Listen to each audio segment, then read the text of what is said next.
potential for some I saw some something that madness. said Joy-Cons. So that's a little, I'm not sure what that entails, but pretty funny. We will hop here into game one here between Stargaze and Acropora here. This will be our All right. first match here in their pool. Here we go. What weapons we got? All right. Oh, 250. Okay.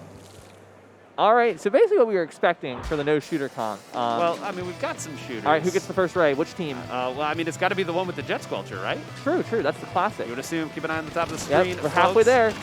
Halfway there. Only halfway there here. Oh, one down already. All right, we're firing in a couple seconds. Prepare yourselves for the first of many rays tonight. Well, maybe forward here. Oh, yeah. Team has already moved forward here. Oh, we got 2. Maybe they don't even need it. Are Yeah. they going to try to do this the honest way? You say honest. There are 2 52s on the screen right now. Oh, there we go. Here we go. At the same time. Oh, goes another down. one's down. More rays. Oh, my goodness. Unfortunately, rays don't paint. So that. Oh, a double. Mothman kind of tossing him up there. Tossing him up a little bit here. Well, the nice thing is the people who have been using Stingray for the longest time are usually the backliners here. So if anybody here just had to flex over to their main weapon, they were like, oh, perfect, I'm buffed here. This could have been so much worse, but this is the fun part here is you can take a look at the top of the screen here and see that they're about to have their Clash Blaster Stingray left. So if they can get rid of that and survive that part, they're going to have a much, much easier time. Yeah, although we got 2 on opposite side of the map, and they're colliding in. Anyone going down? Oh, I think, the Clash went down. Another one. We're bouncing back and forth. Another. 2? I think they're going to get a cleanup over there. I saw some hit markers on the last second.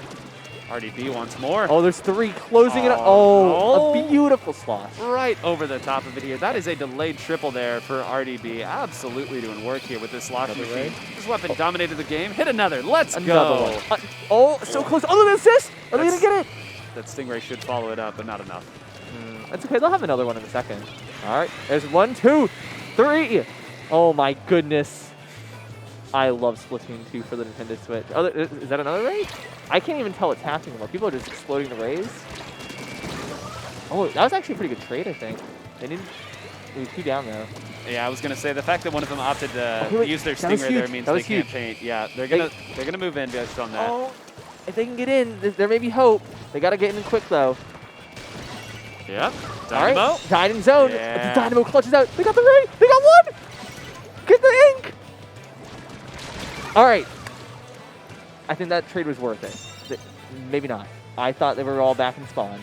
Well, they were, except for the one, you know. Yeah, the one that gets out. The Dynamo absolutely did clutch up there. Oh, for sure. Hugely needed. The game will be over here. I think right now you're starting to see the fun of, like, using a Stingray when you have it versus using it when you have a teammate to follow up on it here.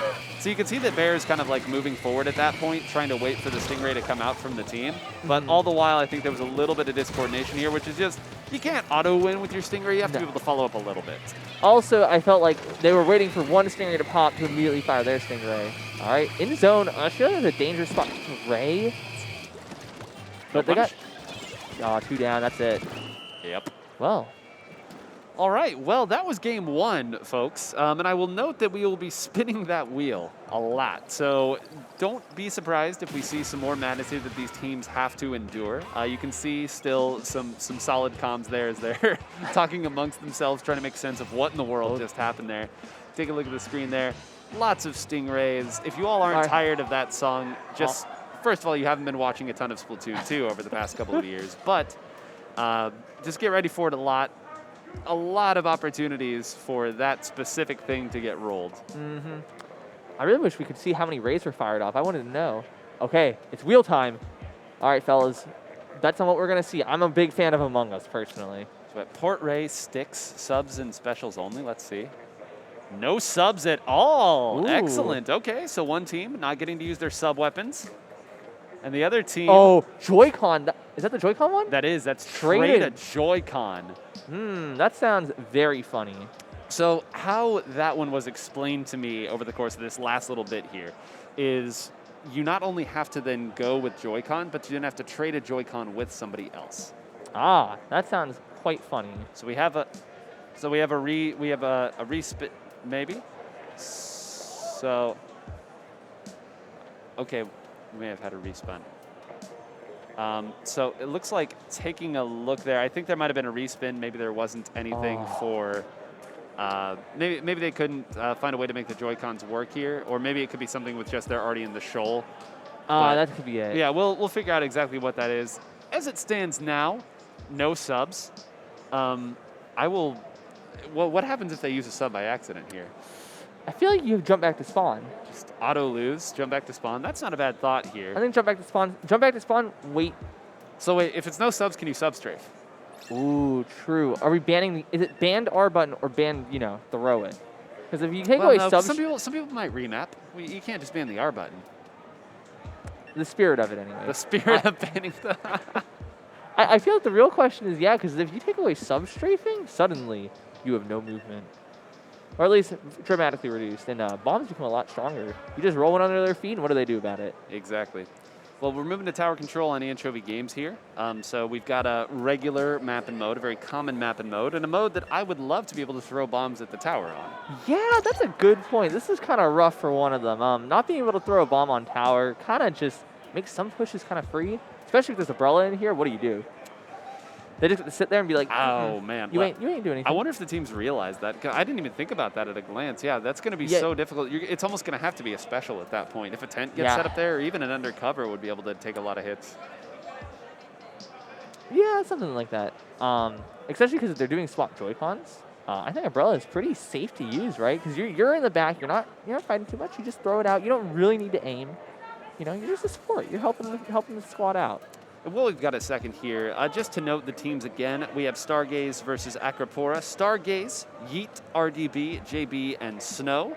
And Acropora, Mothman, Rush, Bear, and Skep. So those are the heroes you see on your screen fighting through this bad ideas bracket. We are getting into game number 2. Let's see how these teams react to the changes that have been forced upon them. Let's see. I'm wondering what... I don't see any Joy-Cons. Unless I'm blind, but I don't know if they swapped it to otherwise. Yeah, they might have ended up... There was a respin, so they might have ended up changing it a little bit. So they figured it out. No subs, of course, making that very strong. We'll take a look at it here. And what a comp this is. A blob, a tent umbrella, a ballpoint. Of course, we're used to seeing end zaps. Yeah, I mean, we're just not even going to say that here. Yeah. But, I mean, I do like, as a blob blobber fan myself, I do like that position there that Skep had gotten into, but you're very, very susceptible to being rushed if you don't have anybody else. How did they die? Someone just exploded there. All right, there's jetpack. Okay, so I'm guessing blue team is the no subs. I wasn't entirely aware of who's doing what, but... I don't think I've seen any subs get thrown so far, so... Or maybe they're treating it as a whole. I'm not entirely... I thought it would be team-based, but... I think some of them are team-based here, but I think they respun because they couldn't do something with the Joy-Con. So we'll see. Okay. We'll get confirmation on that. As it stands, though, Stargaze has been in control for the entire part of the game here. It's a difficult comp that Acropora is running because it's one that needs to really get set up and get the right weapons in the right position to do it, but it's just a little bit slower, maybe a little too slow for what Stargaze is bringing. I also feel like the ballpoint, if they can get in position, it's all over. But as of right now, it's not looking so hot. And we're seeing a certified end that moment. I saw a bomb, so I'm guessing maybe it's green team that cannot use bombs for Acropora. Well, we'll find out here. If there's a rule, that was a sick shot by JB. That was all the way down there. From downtown. Oh, and he fall off. And, oh, here we go again. Oh, down goes Scout. Oh, covering behind. They can get that umbrella. Yeah, okay, I know. Oh, we got one. The other umbrella, though, they need to get him. Is it going to be enough? Ooh, the cleanup crew. That other umbrella just held on long enough.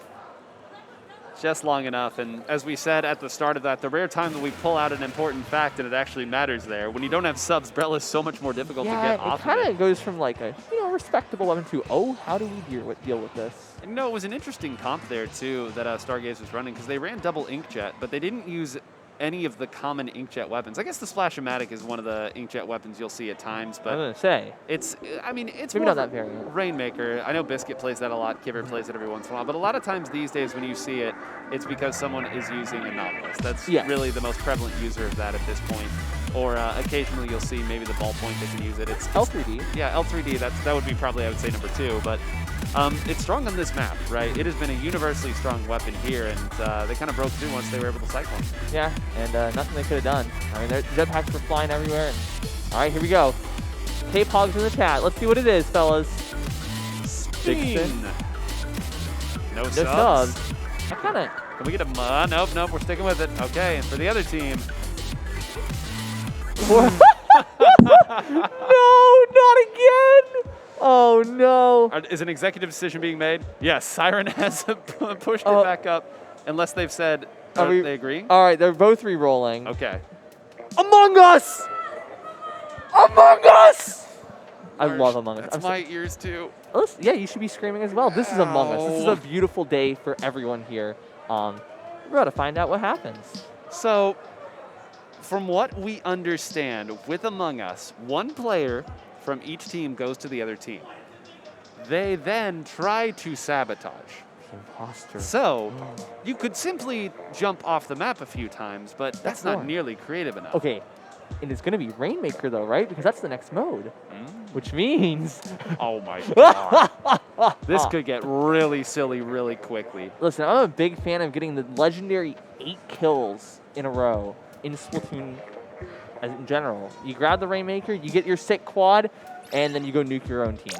And that's how you really win. So, okay, we've got Clan Blitz, actually. So, a little less fun here. I agree, Rainmaker would have been perfect for this, because then it would just be each team trying to prevent one of their players from grabbing the Rainmaker and running it back to their side. Clan Blitz will be maybe a little bit more honest in terms of how you sabotage. You'll probably see people picking clams up and just tossing them off the map to break it. Or if they're really smart, just disrupting the clam count by grabbing 3 in the pod. Even bigger, I think, is on special pushes, obviously. For, let's say there's a baller, right? They have to drop their clams. You just swoop in, you yoink all those, throw it in the water. Okay.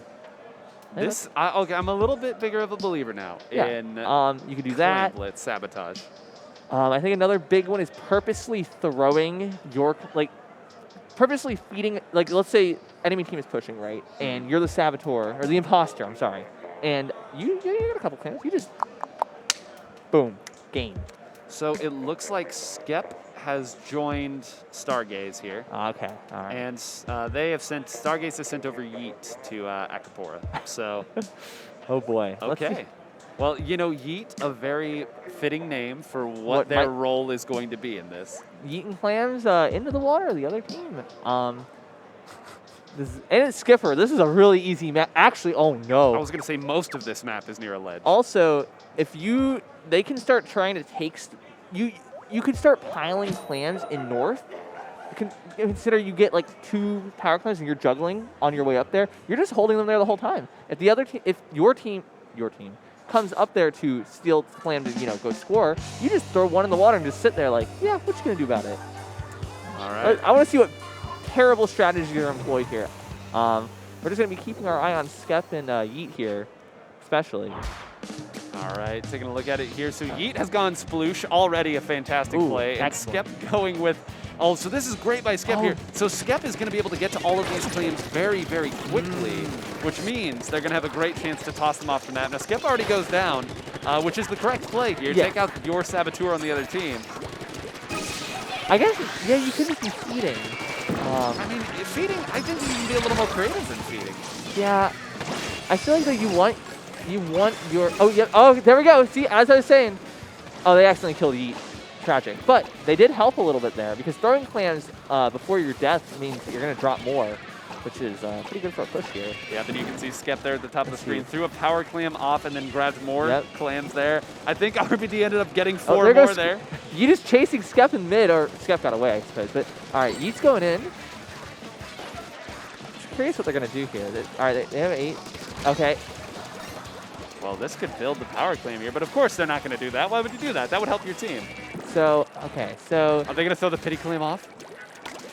Bye-bye. This is so... And they kept all their claims. The classic solution spawned this way. I was going to say, this is no different than what I usually see in solo queue. Wait, why is Skep attacking? Okay. There's just... Spamming this way like it's truly gosh. solo. And they're playing Sploosh all swim speed. This is what we love to see. This way. Oh my goodness. Can we get a Skep cam? I need to see what they're up to. Oh, there they are. Wait, okay, they realize, don't kill Scout, don't kill Scout. Oh, there comes the hammer. Skep, I feel like they need to let Skep in the base. Yeah, I mean, this is just rough right now. Yeet throwing the clams Oh to my snow. goodness. And now holding all nine. Oh wait, they're gonna try to body block, I bet, like the tent or something? Y'all, you all have to understand here, if Marsh and I sound stunned, it's because we've never quite commentated the match where one person was actively trying to not even hurt throw, their team. Yeah. like, just true on, they're the imposter. And unfortunately, you can't kill them. No, and I think what's really rough here for Acropora on top of all that is that their main way of pushing in, which would be their bubble blower here, is on a heavy splatling, which is not the most mobile and can't follow up as well as some of the other weapons would, like a squeezer. So it's going to be that much more difficult for them to push in, and even if they do, they have to get through a tent. Yeah, that's a little rough. And also the tent has hammer, which says, I hate bubbles. So, oh, speaking of tents. It's a good way to start. Great way to start. Okay. The door should be open here. Rush, live up to your name quickly. Oh, Skep, what you doing? I mean, Oh, Skep coming in for the assist. no, this is cleanly done. They Skep follow throwing up clams. Clean up Skep. Nice, All right. nice. Skep going to north. Nothing up there, though. They need a lot more clams, though. Okay, got a couple. Mothman in a good position for jumps here, I think, except for the heavy. Oh, but ink armor, though. Yeah. Yeah. Pretty well done, I think, pulling together what they could. It's just whenever your specials have to be used to push in, that means there's very little follow-up and staying power with them. So even in a mode like this, where we've got two players actively trying to hurt the teams they're against, that's just how the cookie crumbles. Yeah, I wonder... Okay. Oh, it's tragic. Actually, wait, why did they post? I think that was a little trigger reaction there. Yeah. Where you're just like, something's moving and I'm an inkjet. What do I do here? Fire! Yeah, I feel like you really don't want to kill those your teammate. No. Although I guess you could if you really want them to drop a bunch of clams or something. But, you know, yeah, still not optimal. They were actually shuffling around, though. They probably, once again, want the Saboteur to be carrying 8 or 9 clams here, but I think they've thought better of it, and at this point, they're just trying to move in. Very nicely done there, and once these land, they should be able to score a little more. Where's their Saboteur? However, they spawn it all the way back. Oh, and... They've got more than enough. Is it? There's one more, and it's game. So a congratulations to Stargaze getting the job done here in the Saboteur match. Excellent work. Yeah, excellent work there. When Yeet was carrying those 9 clams, just waiting, knowing that eventually the team would score, and then you have an immediate 27 more points to contribute on top. And also, really, you're playing a weird 3v3 game mode, realistically. So that means that some routes, so on here, you know, you need one person really to cover each route, right? But if there's only 3 of you, it gets a little harder, because once someone goes down, the other 2 have to come over. You don't have a backup immediately there. Great bomb play. Yeah, this was really the first and only time I would say that Acropora found a way through. They got one pick with a suction bomb at the top and then got another one off the side there. And then this was the moment where it started to come through. When Bear came in that quickly and had the inkjet, I'd hoped that it would have a little more staying power. But I think they got taken out just a little bit too quick. And as nice as the bubbles were at that point, all it really allowed the heavy to do was reposition on the top. And again, well, there wasn't any follow-up at that point. And the final commanding push there, that power claim didn't even get in. It was just a little extra icing on the cake. So congratulations to Stargaze getting their victory here in pools. Of course, it is a round-robin pool for those of you just joining us. 2 pools, one that has 4 teams, one that has 3 teams, and the winning team from each pool moves into the bracket stage, which is just grand finals. It's the fastest bracket imaginable. So let's see who's up next. Who we got coming up? Yeah, let me check the old Discord screenshot here. So I believe... round 2, we are doing Good Morning Starshine. So stars all over the place here. And Cherry Cringeade. That is not me saying bad things. That is what they entered as. Yes. Also known as Starshine, not Stargaze. Right. So, Starburst also not here. True. Should be noted. So Starshine. Good morning, Starshine. I should say. It's Quark, Vincent, Gisnos. Is that how you say it? Or G Sinos, either one. True. And Ava? I'm not. Someone say the handwriting, Urissa. You could have done us a solid. Yeah, here, I'm not. Really. Listen, I have bad handwriting, but this is something special. It's actually lovely handwriting. It's just R's and B's difficult to differentiate. Well, I'm not sure what's going on up here, honestly. That's what's throwing me off. On the top side, though, Cherry Cringeade, a team that a lot of people are probably very familiar. If you've been on Twitter, You should know them well. The Labbers. We have Cringem. I'm not sure how we're pronouncing it, but Cringem. Pico, Lily, and Shiny. Right, so they've got their full roster here that they've competed with. So they have got, I have to think, a lot of different answers cooked up for these. Oh no, they have definitely been planning this out. They probably have a whole like flow chart. You know, if it's this, then we go this. Depending on what's happening over here, we have these cards prepared for this specific situation. So I'm sure they have whole spreadsheets ready to go, and I'm terrified of what they've cooked up. Well, we as we wait for the teams to get set up here, I know they're moving up there. And for those of you not familiar with land Splatoon, it does take a moment to swap the teams here, so we appreciate your patience. Marsh and I will be commentating the entirety of tonight's broadcast, so you all are stuck with us for the duration of it. Tomorrow there will be lots of blocks, lots of great commentators that will be coming in. I'll be providing the sauciest Twitter clips imaginable for all of you. Don't worry.